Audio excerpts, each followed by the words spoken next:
시청자 여러분 안녕하십니까? 뉴스9 윤정호입니다. 오늘 하루 얼마나 더우셨습니까? 밖에 나가면 숨이 턱턱 막히고 한증막에 들어간 듯 뜨거운 열기가 온몸을 감쌌는데요. 여기가 대한민국인지 동남아인지 알 수가 없을 정도였습니다. 아직 여름의 초입인 7월 초인데도 폭염의 기세가 매섭습니다. 서울은 수은주가 40도 가까이 치솟았는데 117년 만에 가장 더운 7월 상순 기온이었습니다. 광명과 파주는 급기야 40도를 넘어서기도 했습니다.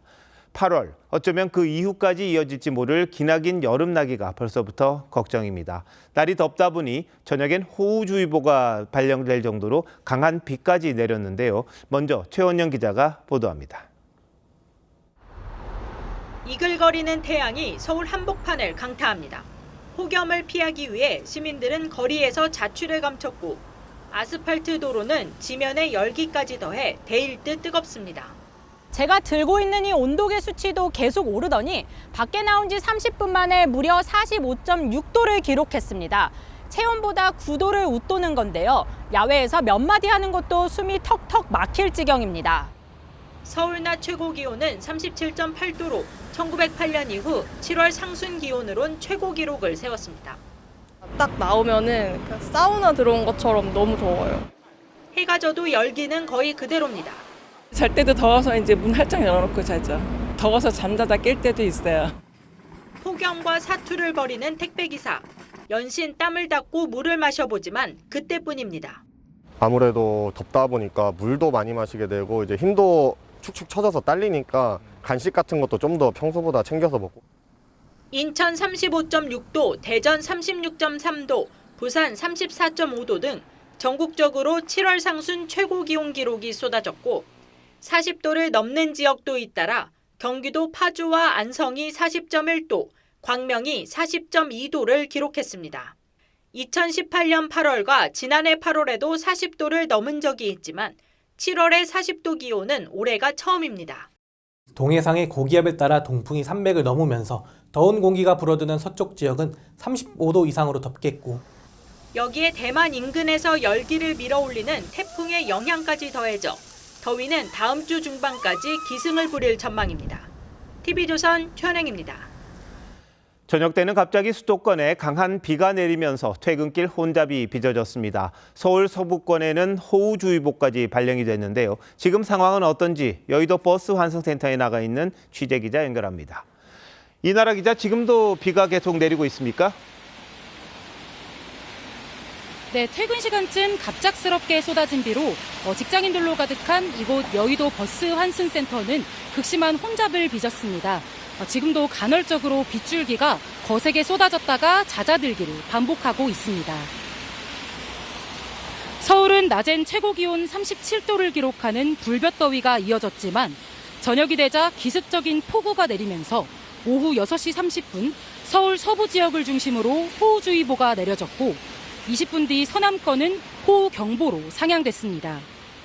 비가 내린 지 1시간 30여 분 만인 저녁 8시 기준 누적 강수량은 영등포구 73mm, 양천구 70.5mm, 동작구 47.5mm 등으로 집계됐습니다. 짧은 시간에 내린 집중 강수에 피해도 잇따랐습니다. 구로구 고척동 아파트 단지와 양천구 목동교 인근, 양화대교 인근 도로가 침수됐고 서울 서부간선도로 오목교 동측 지하차도와 목동 IC 올림픽대로 하남 방면 3개 차로가 통제되면서 퇴근길 정체가 빚어졌습니다.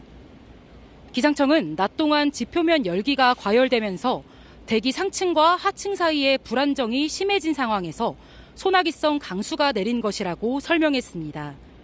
비는 내일 새벽에도 이어질 것으로 보입니다. 기상청은 하천 주변 등 위험 지역에 출입을 자제하고 하천 범람에도 주의할 것을 당부했습니다. 여의도 버스 환승센터에서 TV조선 이나라입니다. 기록적인 폭염에 온열 질환자는 급증하고 있습니다. 더운 동남아에서 온 근로자들조차 한국이 더 덥다며 버티지 못하고 잇따라 쓰러질 정도인데요. 실제 요즘은 동남아보다 우리나라 기온이 더 높습니다. 계속해서 김동영 기자입니다. 아파트 건설 현장 장비가 모두 멈춰섰습니다. 철문은 굳게 닫혀 있습니다. 이 공사장에서 일하던 베트남 국적의 20대 남성이 어제 오후 쓰러져 숨지면서 노동당국이 조사를 위해 공사를 중지시킨 겁니다. 당시 남성의 체온은 40도가 넘었습니다. 잠깐 화장실 다녀오겠다고 건물 내로 화장실 쪽으로 갔는데 지하 1층에서 앉아서 격액이 대체 사망한 채로 발견된 겁니다. 남성이 숨진 어제 구미의 낮 최고 기온은 38.3도까지 올랐습니다. 동료 외국인 근로자는 폭염에 혀를 내두릅니다. 대구랑 여기에 원래 보다도 너무 더워요. 지난 3일 경북 영주에선 필리핀 국적의 30대 계절 근로자가 예초기 작업을 하다 현기증으로 쓰러져 병원에 입원했습니다. 작업은 오후 5시쯤 했지만 당시에도 30도가 훌쩍 넘었습니다. 동남아에서 온 근로자들조차 요즘 한국이 더 덥다고 말합니다. 태국가 바람 있어요. 한국가 바람 없어. 실제 오늘 베트남 호치민과 태국 방콕이 33도, 필리핀 마닐라는 30도에 불과했습니다. 기록적인 폭염이 이어지면서 온열 질환자는 하루 새 100명 넘게 늘었습니다. 고용노동부는 체감온도가 33도 이상일 때 2시간 이내 20분 이상 휴식을 의무화하는 방안을 다시 추진할 예정입니다. TV조선 김동렬입니다. 이런 폭염에도 농촌 어르신들은 밭을 메고 도심에서는 리어커를 끌며 폐지를 줍기도 합니다. 취약계층의 온열 질환을 막기 위해 각 지자체가 비상인데요. 다양한 방법으로 대응하고 있답니다. 장혁수 기자가 알아봤습니다. 드넓게 펼쳐진 농경지 위로 드론이 날아다닙니다. 드론에 설치된 열화상 카메라로 본 들녘은 농수로를 제외하곤 온통 붉은색입니다. 기온이 38도를 넘어섰다는 표시입니다. 점심시간 직후 땡볕에서 일하는 농민이 보이자 드론에서 경고방송이 나옵니다. 지금은 폭염경보가 발효 중이오니 가급적이면 야외 활동을 자제하시고 지자체가 온열 질환자 발생을 막기 위해 예찰 활동을 하는 겁니다. 반일이 많을 때에는 더워진지도 모르고 한 번씩 올려다보고 위험하면 집에 들어가요. 바깥 활동을 못하고 집에 혼자만 있는 어르신들을 위해선 공중보건의가 집집마다 찾아가 진료를 합니다. 외부 활동 낮에는 최대한 자제해 주시고 또 너무 활동 안 하시면 그러시니까 집안에서라도 조금씩 움직이시고 냉장고 속 오래된 음식을 치우고 새 반찬을 가져다 주기도 합니다. 잘해주는데 참 내가 이게 아파가지고. 떼약볕 아래서 리어커를 끌며 폐지를 줍는 어르신. 땀이 비오듯 쏟아지지만 생계를 위해 거리에서 하루하루를 버텨냅니다. 정선 먹고 나오면 이제 또 해넘어 가도록 걷고 아침에 이제 한번 걷고. 폐지를 줍는 어르신들은 땡볕에서 하루 8시간씩 리어카를 끌지만 더위를 피할 곳조차 마땅치가 않습니다. 서울시가 쿨토시와 쿨타월 등 온열질환 예방용품을 무료로 나눠줬지만 어르신들은 그마저 아까워 포장조차 뜯지 못하고 있습니다. TV조선 장혁수입니다. 트럼프 미국 대통령이 우리에게도 관세 청구서를 들이밀었습니다. 이재명 대통령에게 다음 달 1일부터 상호관세 25%를 부과하겠다는 서한을 보낸 겁니다. 우리 측 고위 인사가 협상을 위해 미국에 가 있었는데도 일방통보했습니다. 다만 관세율은 조정할 수 있다며 협상 여지를 남기긴 했습니다만 트럼프 대통령이 가장 가까운 동맹인 한국과 일본을 상대로 극단적인 전술을 구사하는 이유가 뭔지 먼저 김자민 기자가 보도합니다. 수신자가 이재명 대통령으로 적힌 트럼프 대통령의 관세 서한입니다. 트럼프는 한국과의 무역 관계가 상호적이지 않다고 주장하며 8월 1일부터 모든 한국산 제품에 25% 관세를 부과하겠다고 밝혔습니다. 지난 4월 통보한 관세율과 같은 수치입니다. 보복 관세를 부과하거나 관세를 피하려고 제3국을 경유하면 더 높은 관세를 부과할 거라고 경고도 했습니다. 그러면서 협상 여지도 남겼습니다. 트럼프는 서한에서 한국이 무역 시장을 개방하고 미국 내 생산을 결정하면 관세율을 조정할 수 있다고 했습니다. I would say firm, but not 100% firm. If they call up and they say would like to do something a different way, we're going to be open to that. 트럼프는 관세 서한을 보낼 첫 대상으로 동아시아 최대 동맹국인 한국과 일본을 콕 집었습니다. Can you tell me why he decided to start with South Korea and Japan? It's the president's prerogative, and those are the countries he chose. 외신은 협상이 미국의 예상보다 더디게 진행되는 상황에서 동맹국과의 합의를 빠르게 체결시켜 협상의 기준으로 삼으려 한다고 분석했습니다. TV조선 김자민입니다. 이번 트럼프 관세에서 또 하나 눈여겨볼 대목은 품목 관세에 대한 협상 여지를 사실상 차단했다는 점입니다. 현재 자동차와 철강에 부과되고 있는 품목 관세가 낮아질 걸로 기대했던 기업들 비상입니다. 오현주 기자가 알아봤습니다. 트럼프 대통령은 서한을 통해 상호 관세는 품목 관세와 별도라고 선을 그었습니다. 현재 우리나라 주력 수출품인 자동차에는 25%, 철강과 알루미늄 제품에는 50%의 품목 관세가 부과되고 있습니다. 협상을 통해 관세 인하를 기대했던 업계는 당혹감을 감추지 못하고 있습니다. 품목별 관세는 양보가 어렵다라는 것을 저희는 좀 간접적으로 시사하는 것 같고요. 미국의 양보를 이끌어내기가 조금 더 어려워졌다.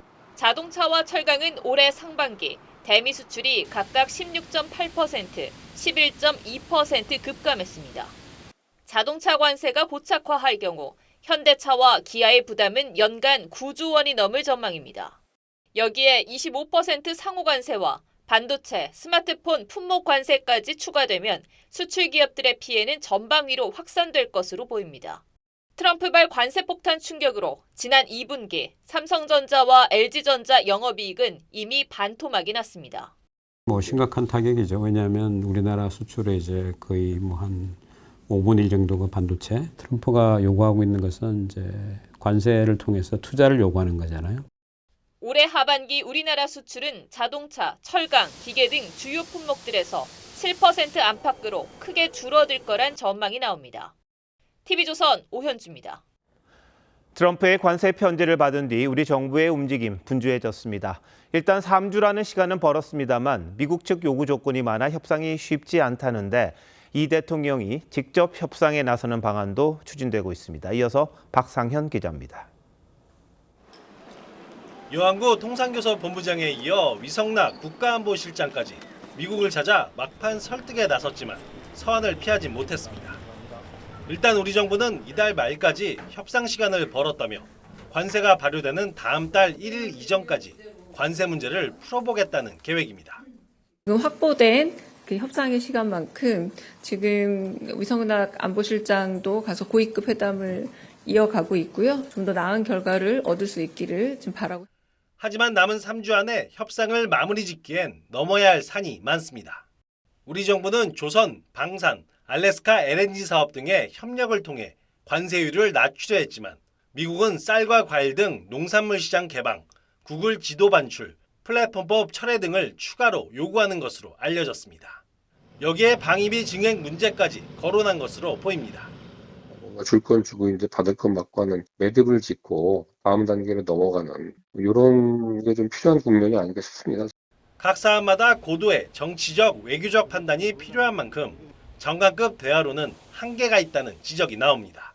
진영이 갖춰지지 않은 지금 우리의 상황이기 때문에 거기에 대해서 충분히 좀 정부가 이야기를 하고 그래서 정상회담도 조속히 이루어졌으면 좋겠다.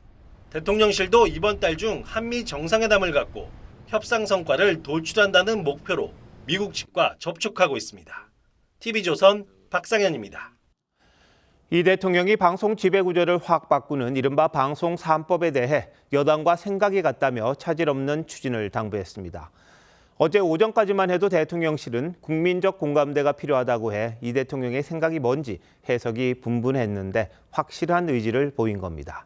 이 대통령은 또 이진숙 방통위원장에게 경고성 질책도 했다는데 왜 그런 건지 조성호 기자가 보도합니다. 방송 3법이 민주당 주도로 국회 과방위를 통과한 이후 열렸던 여당 상임위원장단 만찬에서 이재명 대통령은 신속한 처리를 당부한 것으로 알려졌습니다. 어떤 정권이 들어오더라도 방송을 장악할 수 없도록 해야 한다며 이번 방송 3법이 그런 취지를 잘 구현한 것으로 평가했단 겁니다. 이번에 과방위 통과된 방송법은 내 뜻에 부합한다. 꼭 부합한다. 이렇게 좀 알려달라 지시를 하시더라고요. 대통령실은 어제 국민들에게 대중적 공감대와 지지를 얻을 수 있는 방송법이 필요하다고 밝혔습니다. 이 때문에 야당과의 합의와 속도 조절을 주문한 것 아니냐는 관측이 나왔는데 이 같은 해석을 뒤집은 겁니다. 방송 3법이 국회를 통과하면 공영방송은 석 달 안에 새 이사회를 구성하도록 돼 있어 임기가 남은 기존 사장과 이사진 모두 교체될 가능성이 높습니다. 종합 편성과 보도 전문 채널도 노사추천위원 5대5로 구성된 편성위원회 설치가 의무화됩니다. 이 대통령은 또 이진숙 방통위원장을 겨냥한 경고성 발언도 내놨습니다. 국무회의는 국정을 논하는 자리이기에 비공개 회의 내용을 개인 정치에 왜곡해 활용해서는 안 된다고 강한 어조로 질책했습니다. 이 위원장은 어제 국회에 출석해 방통위 차원의 방송 3법을 만들란 대통령 지시를 받았다고 주장했습니다. TV조선 조성호입니다. 시점이 참 묘합니다만 오늘 이진숙 방통위원장에 대한 감사원 감사 결과도 공개됐습니다. 이 위원장이 지난해 탄핵 소추된 뒤 유튜브 채널에 출연해서 한 발언이 정치적 중립 의무를 위반한 거라며 주의 조치를 내렸는데요. 여당은 곧바로 자진 사퇴하라고 요구했습니다. 임기 보장을 요구하고 있는 이 위원장을 향한 압박 본격화하고 있는 걸로 보입니다. 홍현주 기자입니다. 민주당과 조국혁신당 소속 과방위 위원들은 이진숙 방통위원장이 정치적 편향을 드러내는 발언으로 물의를 일으켰다며 사퇴를 촉구했습니다. 정치 중립의 의무를 위반하고 방통위를 망가뜨린 이진숙 방송통신위원장은 결자 해지 차원에서 즉각 물러나야 한다.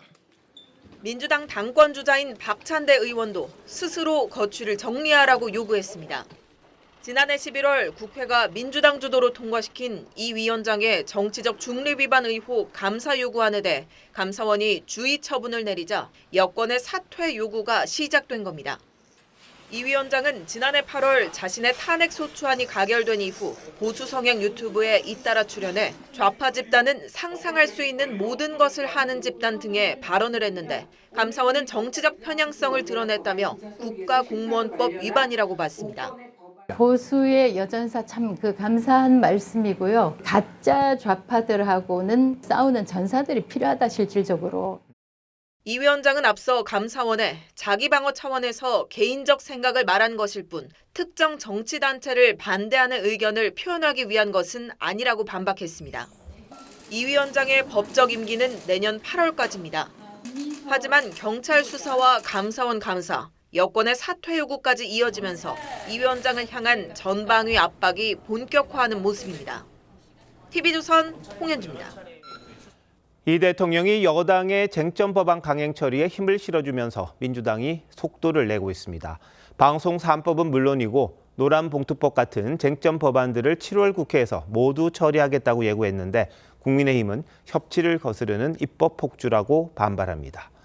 그렇다고 딱히 막을 방법은 없습니다. 이어서 전정원 기자입니다. 민주당은 이재명 대통령이 신속 처리를 당부한 쟁점 법안들의 7월 국회 처리를 공식화했습니다. 노란봉투법과 양곡관리법 등 윤석열 정권이 거부했던 법안을 처리하는 것은 민주주의를 회복하고 민생을 되살리는 첫걸음입니다. 민주당 소속 상임위원장들이 어제 이 대통령을 만나기 전까진 당 지도부 차원에서 논의가 없었다고 했던 방송 3법부터 기류가 바뀌었고 당의 입장과 같으냐라고 계속 질문하시던데 당의 입장과 같습니다. 7월 중에 처리할 기본적인 원칙을 가지고 있고 노란봉투법과 농업 4법 등 지난 정부에서 거부권이 행사된 법안 13건 모두 이번 달에 처리할 법안에 포함됐습니다. 국민의힘은 협치의 흐름을 거스르는 입법 폭주가 반복되고 있다며 반발했습니다. 이제 민주당의 입법 폭주는 내로남불에 이은 또 하나의 몹쓸 버릇이 된 듯합니다. 특히 방송 3법에 대해선 유보적 입장이던 이 대통령이 돌연 강성 의원들의 손을 들어줬다며 반민주적 방송 장악이 이 대통령의 뜻이냐고 비판했습니다. 방송 장악의 뜻이 없다는 대통령 말씀이 맞습니까? 아니면은 선진 문명 국가 어디에서도 볼 수 없는 방송 지배 구조, 방송 3법 강행이 진위입니까? 다음 주 시작되는 국무위원 후보자 인사청문회와 쟁점 법안 처리가 맞물리면서 7월 임시국회 내내 여야 간 충돌이 불가피할 전망입니다. TV조선 전정원입니다.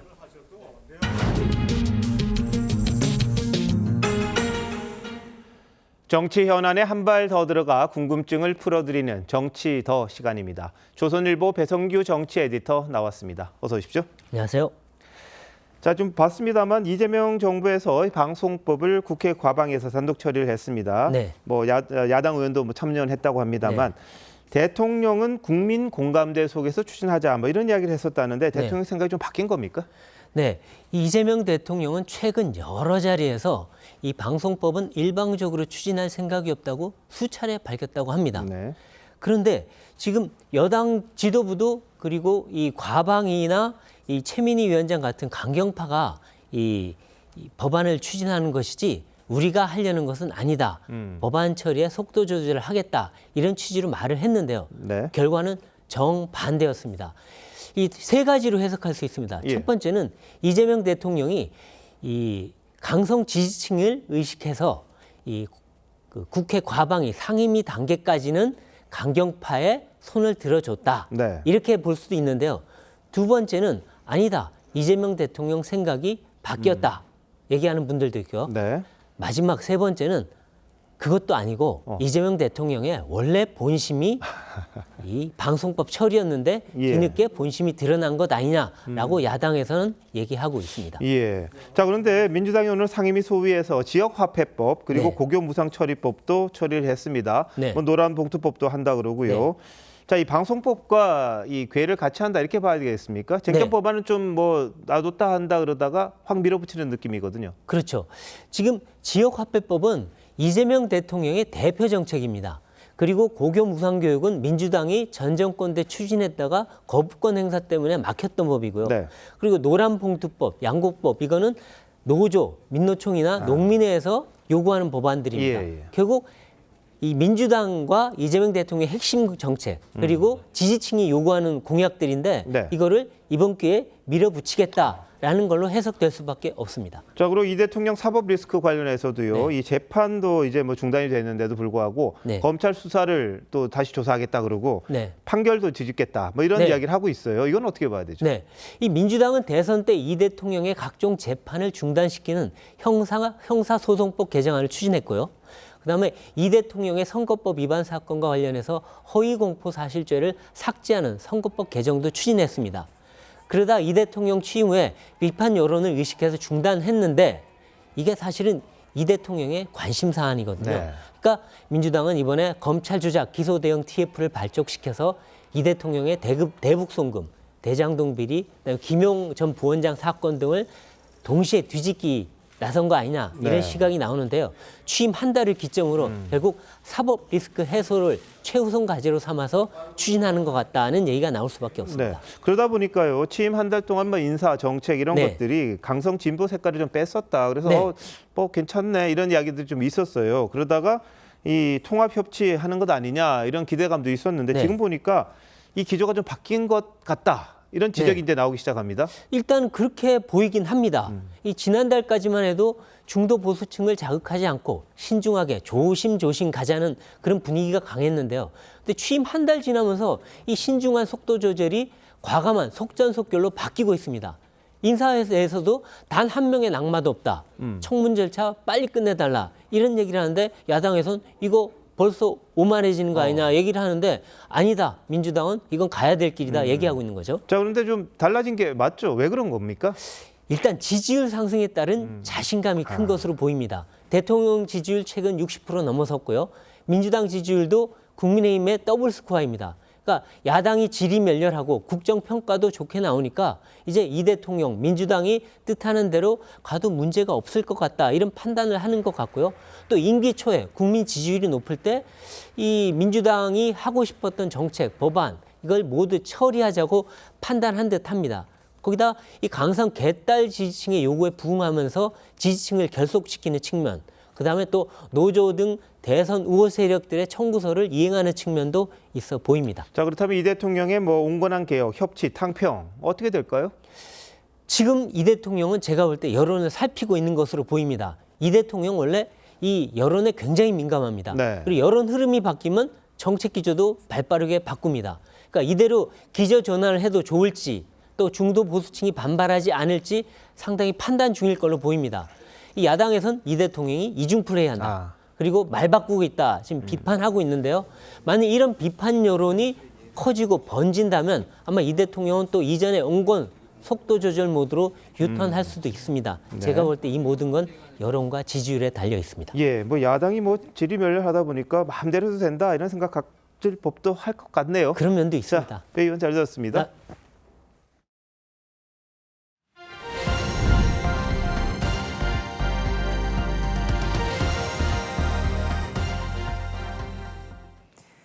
윤석열 전 대통령의 구속심사가 하루 앞으로 다가왔습니다. 내란 특검은 계엄 선포 전 열린 국무회의가 단 2분 만에 끝났다며 국무위원 심의권 침해를 지적했는데 윤 전 대통령 측은 사실이 아니라며 맞서고 있습니다. 안혜리 기자입니다. 행정안전부가 지난해 12월 대통령실로부터 받아 공개한 비상계엄 국무회의 회의록입니다. 밤 10시 17분부터 22분까지 5분간 열렸다고 명시돼 있습니다.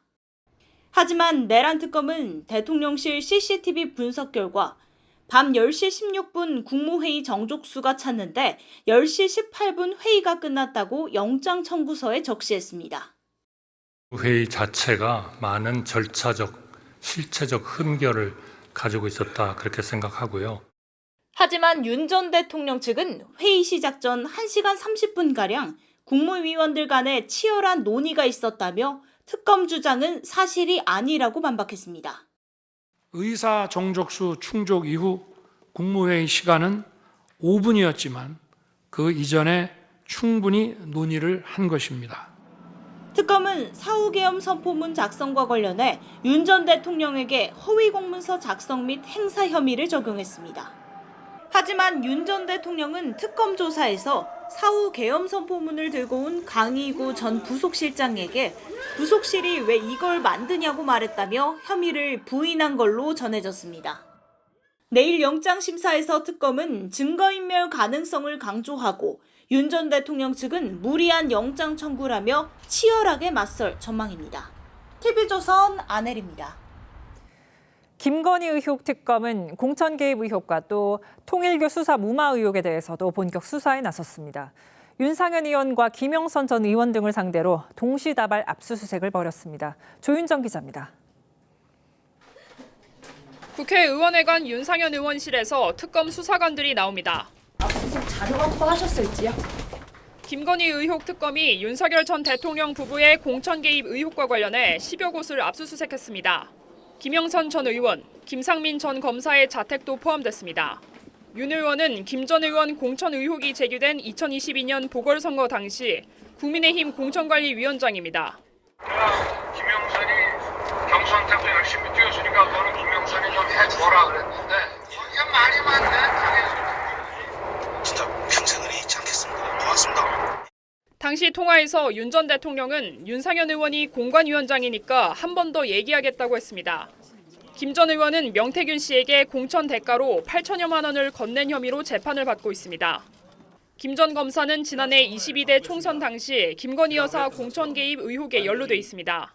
공천 거래, 부당한 선거 개입과 관련한 많은 의혹이 장기간 제기되어 온 만큼 신속하게 사건의 진상을 규명할 필요가 있다고 판단하고 특검팀은 건진 법사가 통일교 고위 인사 수사를 무마했다는 의혹과 관련해 경찰청도 압수수색했습니다.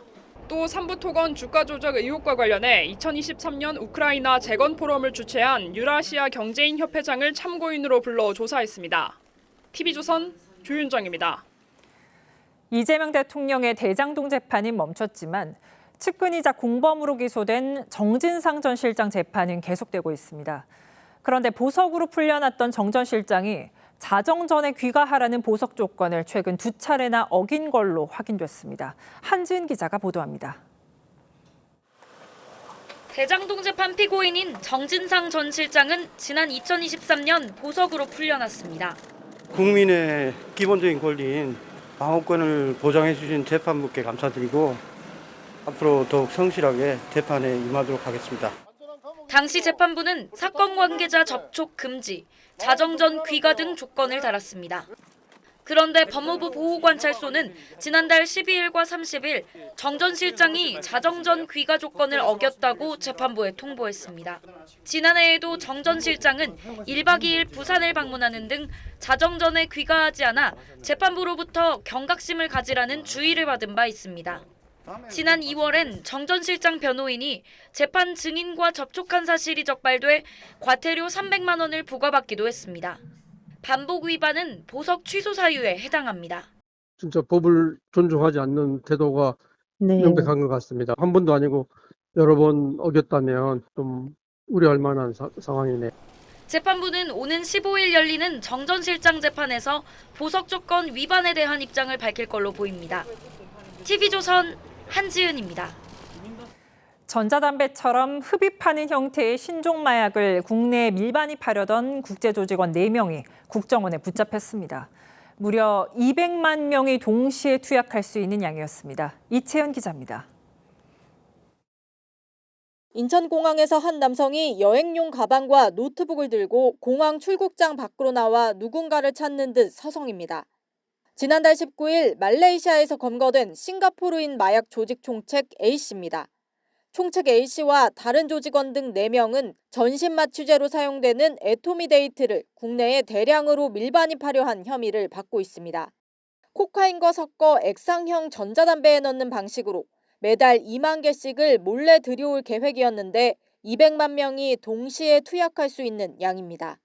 국정원 조사 결과 A씨는 서울 강남에서 사업가 행세를 하며 싱가포르 유학 경험이 있는 학생들에게 접근해 수사기관에 걸리지 않는 마약으로 소개해온 것으로 드러났습니다.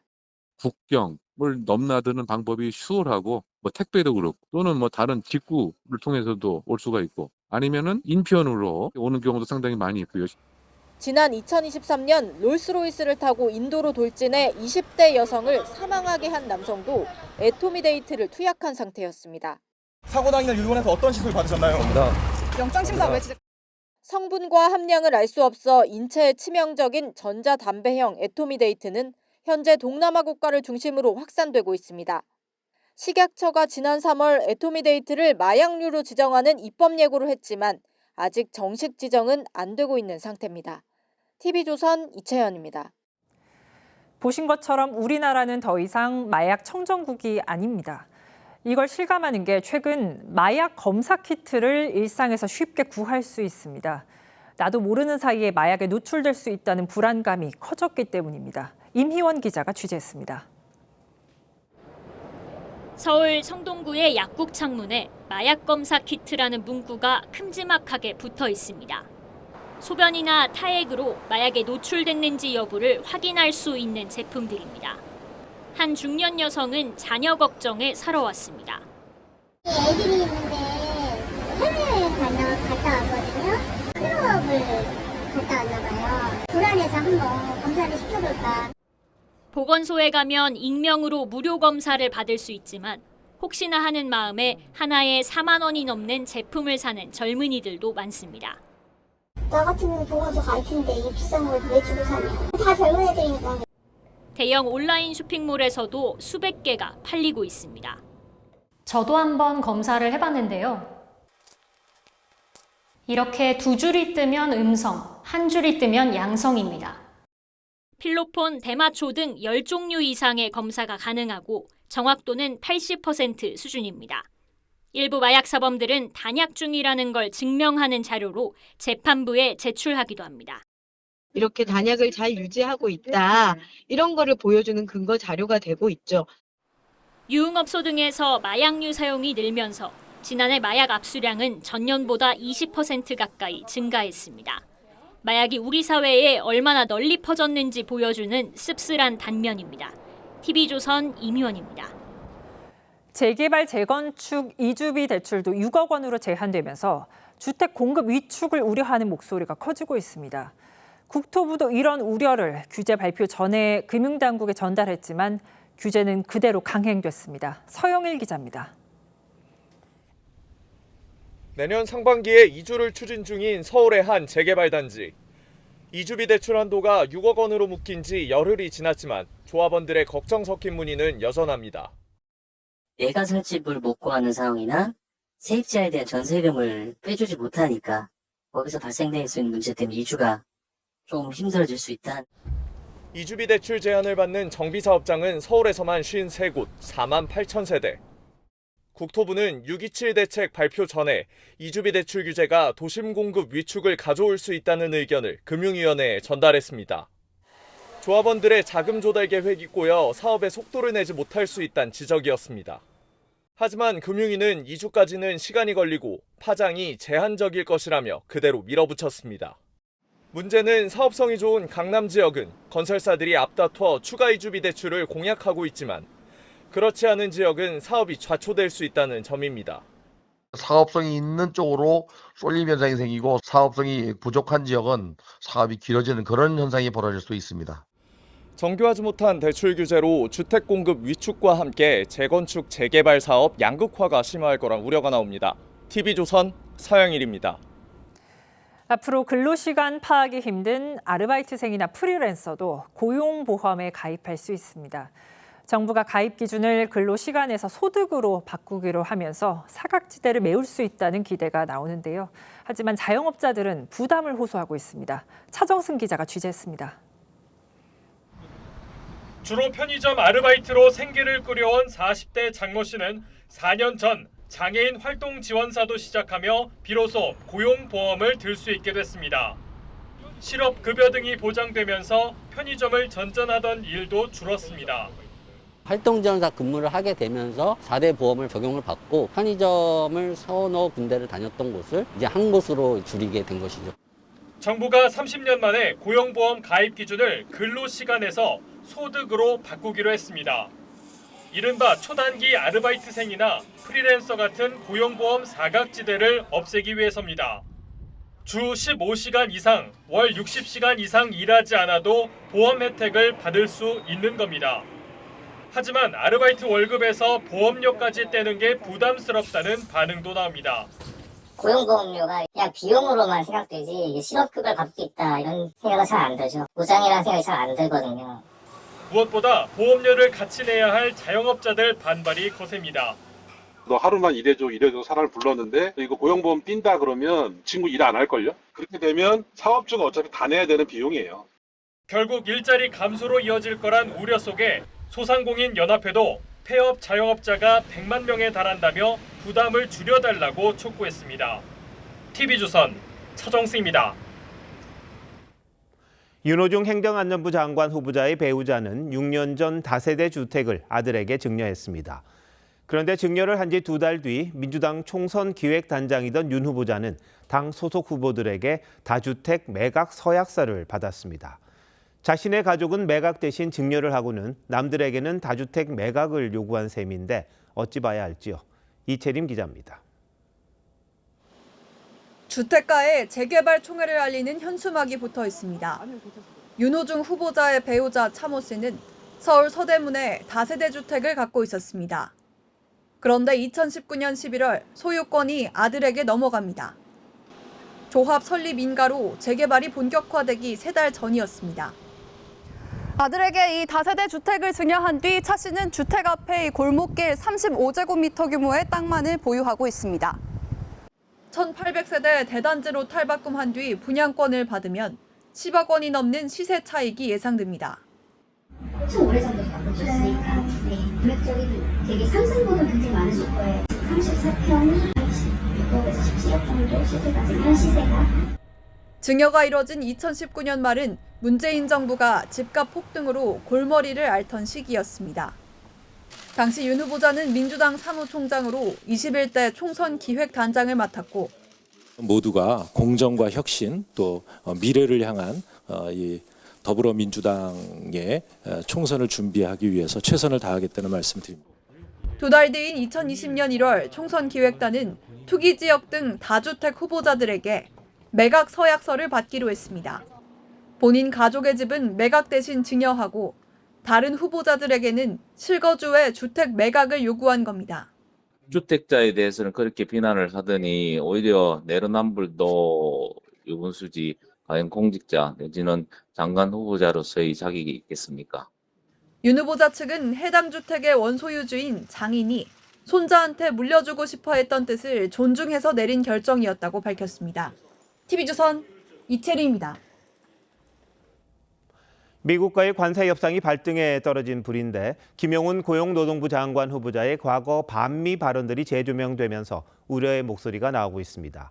김 후보자가 민노총 위원장 시절 한미 FTA나 제주 해군기지 반대 집회 등을 주도했는데요. 미국을 향해 상당히 거친 표현을 썼던 것으로 파악됐습니다. 논란이 될 만한 발언은 또 있었다는데 이태희 기자가 단독 보도합니다. 지난 2012년 김용훈 민주노총 위원장이 한미 FTA 반대 구호를 외치는 모습입니다. 한미 FTA 얘기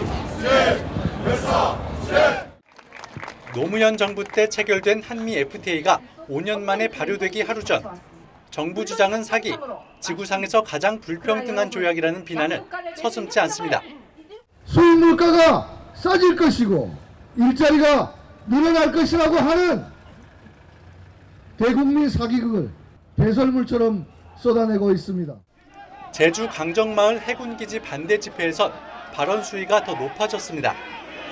지구상 어디에도 아름다운 미군 기지는 존재하지 않는다면서 아름다울 미자를 쓰는 게 구역질 난다고까지 했습니다.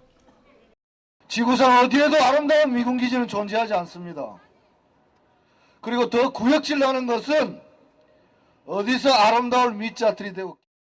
철도 기관사로 돌아간 뒤인 2020년엔 주한 미 대사관 앞에서 1인 시위를 하며 도널드 트럼프 미 대통령을 직접 비판했습니다. 미국이 대북 제재로 남북 철도 연결을 의도적으로 가로막고 있다는 주장입니다. 야당에선 뚜렷한 반미 성향을 나타낸 인물이 국무위원이 될 경우 대미 관계에 악영향을 줄 수 있다는 우려가 나옵니다. 김 후보자 측은 한미 간 공정한 자유무역을 강조했던 취지라며 동북아 평화체제 구축 필요성에 대한 입장도 변함없다고 했습니다. TV조선 이태희입니다. 국민의힘 상황이 점입가경입니다. 안철수 혁신위원장 사퇴를 둘러싸고 당내 갈등이 더 커지고 있습니다. 안 의원이 청산 대상으로 지목했던 이른바 쌍권, 권영세, 권성동 의원이 안 의원을 직격했고 안 의원이 재반박하면서 전면전 양상으로 번졌습니다. 앞으로 달려도 시원찮을 판에 뒷걸음질만 치는 모양새입니다. 김창석 기자가 보도합니다. 권영세 의원은 혁신위원장을 사퇴하고 당권 도전을 선언한 안철수 의원을 향해 자신의 이익 추구를 마치 개혁인 양 포장하며 당을 내분으로 몰아넣는 비열한 행태라고 비판했습니다. 함께 인적 청산 대상으로 지목된 권성동 의원도 혁신위원장이란 중책을 자신의 영달을 위해 스포트라이트 삼은 건 그 자체로 혁신 대상이라고 비판했는데 지난달 말 자신을 찾아온 안 의원이 전당대회 출마 계획이나 인적 쇄신 얘기는 없었다고도 했습니다. 두 사람의 역공에 안 의원은 국민의힘의 독소같이 퍼진 계엄의 잔재를 일소하자며 에둘러 반박했습니다. 국민들이 납득할 수 있는 수준의 인적 쇄신이 먼저 선행이 되어야 혁신위가 성공하고 그러면서 김문수 전 장관과 한동훈 전 대표를 향해 저울질 그만하고 전당대회에 함께 출마하자고 주장했습니다. 당내에선 전대 불출마 입장을 번복한 안 의원을 비판하는 목소리가 적지 않습니다. 전당대회 흥행은 고사하고 파산 직전 집안의 몰골만 드러낼 것이란 주장과 미숙한 반박과 비민주적인 얘기란 지적도 나왔습니다. 당내의 갈등이나 분란이 밖으로 노출되는 부분에 대해서는 안타깝게 생각을 합니다. 국민의힘은 다음 달 19일을 전후해 전당대회를 치르는 방안을 내부 검토 중입니다. 혁신위가 좌초된 상황에서 전당대회 날짜부터 검토하는 건 쇄신을 하지 않겠다는 의미란 지적이 나옵니다. TV조선 김찬섭입니다. 미국 로스앤젤레스의 한 공원에 무장 병력이 들이닥쳤습니다. 불법 이민자 단속에 동원된 건데 장갑차에 기마대까지 등장하면서 일대는 공포에 휩싸였습니다. 최윤정 기자입니다. 군용 차량이 도로를 점령하고 무장한 군인들이 늘어섰습니다. 말을 탄 병력들은 대열을 맞춰 공원을 가로지릅니다. 아이들이 뛰어놀던 LA 메가도 공원에 주 방위군 병력이 집결했습니다. I don't know why is trying to escape people all the time. I don't understand. I don't like it. 이민 당국이 불법 이민자 단속에 나서면서 군이 투입된 겁니다. 수십 명의 연방 요원과 함께 군용차 17대, 90여 명의 군인들이 동원됐습니다. LA시장은 급히 현장을 찾아 강하게 규탄했습니다. It is outrageous and un-American. So what I saw in the park today looked like a city under siege, under armed occupation. 중앙에 커다란 호수를 끼고 조성된 이 공원은 멕시코를 비롯한 라틴 아메리카 이민자들이 자주 찾는 곳입니다. 이날 단속으로 불법 이민자가 체포됐는지 여부는 확인되지 않고 있는데 실제 단속이라기보다 리얼리티 TV쇼 같은 연출이라는 비난이 쏟아졌습니다. Donald Trump owns that. Only a weak person puts on a show like that with horses and bringing the National Guard. 같은 날 국토안보부는 온두라스 등 이민자 8만 명에게 부여했던 임시 보호지위 조처를 종료했다고 밝혀 트럼프 대통령의 강경 이민 정책이 재가동됐다는 관측이 나오고 있습니다. TV조선 최윤정입니다. 황선우와 김우민, 이호준 등 이른바 수영 황금 세대에 신예 김영범이 합류했습니다. 김영범은 이번 세계선수권에서 세계 신기록을 내겠다는 당돌한 목표를 밝혔습니다. 성민혁 기자입니다. 19살의 수영 천재 김영범. 키 195cm의 건장한 체격에 양팔을 벌린 윙스팬은 2m 16cm나 됩니다. 첨벙물에 뛰어들어 힘차게 팔을 빚었습니다. 주종목이 저병인데 지난 3월 대표 선발전 자유형 100m에서는 황선우를 제치고 1위에 올랐고 자유형 200m에서도 김우민과 선두를 다퉜습니다. 깜짝 놀랄 성장세에 당돌함도 무기입니다. 저희 개영 800m는 이제 새로운 세계 신기록을 세우는 게 목표입니다. 일단 세계 신기록이라는 기록은 사전에 협의가 됐나? 안 됐나? 일단 그래도 약간 꿈 같은 목표는 세계 신기록을 향해서. 황선우와 김우민, 이호준이 주축인 개영 대표팀의 마지막 한 자리 고민이 해결됐습니다. 개영 800m 마지막 퍼즐을 찾은 대표팀은 오는 11일부터 싱가포르에서 열리는 세계선수권에서 2대회 연속 메달을 노립니다. 첫 번째 주자 김영범이 제 몫을 한다면 꿈의 6분대 기록도 가능하다는 전망입니다. 메달권 진입을 본인들이 일단 너무 욕심을 내고 있어서 너무 좋고요. 개인전에선 중장거리 간판 김우민이 자유형 400m 2연패에 도전합니다. 디펜딩 챔피언이기 때문에 그 자리를 지키기 위해서 많은 노력을 해서 그 자리를 꼭 지키도록 노력.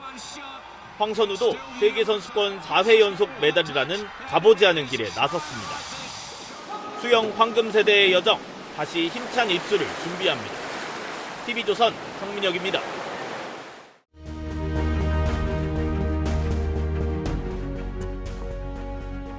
인간은 아마도 자기 자신을 가장 사랑할 겁니다. 다만 자기애가 지나치면 병이 됩니다.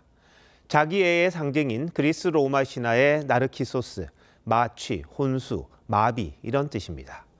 자기 마취가 심해지면 이중잣대로 발전합니다. 독일 쾰른대의 빌헬름 호프만 교수는 사람들이 자기의 도덕성을 타인보다 2배 정도는 높게 평가한다는 연구 결과를 내놨습니다. 게다가 한번 선행을 한 사람은 자기는 부도덕한 행위를 해도 괜찮다는 일종의 도덕 면허 현상도 보였다고 합니다. 이처럼 내로남불과 이중잣대는 인간의 깊은 약점입니다.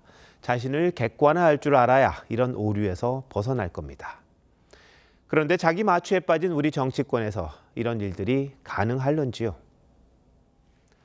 대통령실 특활비에 대한 최근 민주당의 표리부동한 언행이 가장 대표적입니다. 민주당은 윤석열 정부 때 대통령실과 검찰, 경찰, 감사원의 특활비가 필요 없다며 아주 없애버렸습니다.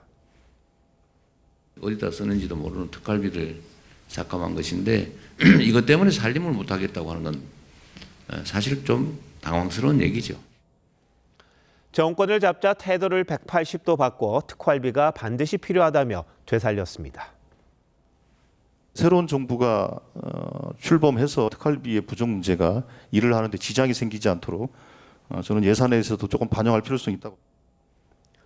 결국 지난해 특활비 전액 삭감이 국정 발목 잡기에 불과했다는 걸 사실상 실토한 셈입니다. 행동이 바뀔 때는 명분이 있어야 합니다. 아니면 사과라도 해야죠. 천재시인 이상의 시 거울입니다. 거울 속의 내가 결국 반대의 나지만 동시에 너무도 닮은 나기 때문에 현혹되는 진실을 통찰합니다. 국민의 세금은 당연히 책임 있게 쓰고 투명하게 소명해야 합니다. 지난 정권에 대해 제시했던 똑같은 잣대를 스스로에게 적용하길 바랍니다. 정부와 여당이 자신의 짝눈이 아닌 국민의 눈으로, 가끔은 야당의 눈으로도 세상을 바라봤으면 합니다. 진실은 나를 넘어서야 피는 꽃입니다. 7월 8일 윤정호 앵커 칼럼 거울 정치였습니다.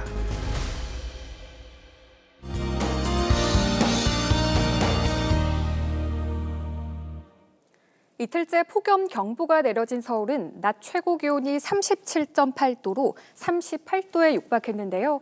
7월 상순 최고 기온을 기록했습니다. 내일도 서쪽 지역을 중심으로는 폭염 경보가 지속되고요. 한편 동해안은 기온이 낮아지면서 폭염의 기세가 한풀 꺾였습니다. 내일 전국 하늘 맑게 드러나겠고요. 제주도는 가끔 구름 많겠습니다. 내일 오후부터 인천과 경기 서해안, 경북 동해안과 제주도는 소나기가 지나겠습니다. 내일 아침 기온 서울 27도로 서쪽 지역은 열대야가 나타나겠습니다. 내일 한낮 기온 서울과 광주가 36도로 오늘만큼 덥겠고 강릉은 28도로 더위가 주춤하겠습니다. 서쪽 지역의 심한 폭염과 열대야는 주 후반까지 계속될 전망입니다. 날씨였습니다. 7월 8일 화요일 뉴스9 마칩니다. 시청해주신 여러분 고맙습니다.